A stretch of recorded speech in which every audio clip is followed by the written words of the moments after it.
Ito na yung pastil. Nagpakulo pala ako guys ng breast chicken dito. Gagawin ko to siyang kagikit or pastil. Kailangan mapino ko to siya na maliliit. Ganito na siya kapino. Turog na siya lahat. 1 kilo. Ito lang siya.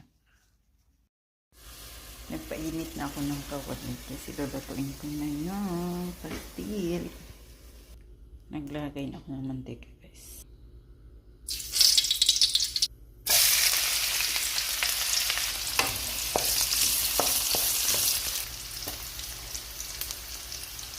Ilagyan ko siya ng black pepper. Tapos inad na natin yung chili. Tapos sunod natin ilalagay yung chicken na natin. Ubos na natin. Para hindi siya lumikit, kailangan halo lang tayo ng halo.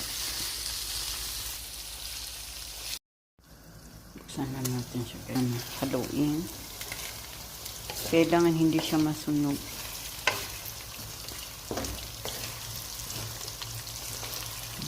Nag-change na yung color niya. Medyo nag-brown na siya. Ganito, pwede ko na siyang lagyan ng soy sauce. Para makulayan yung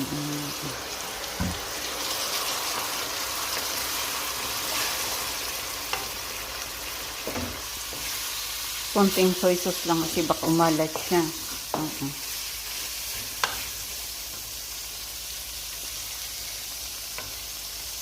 Tingnan natin siya guys. Baka luto na siya. Ito na yung pastil. Wow. Sarap ng tingnan. Look at that.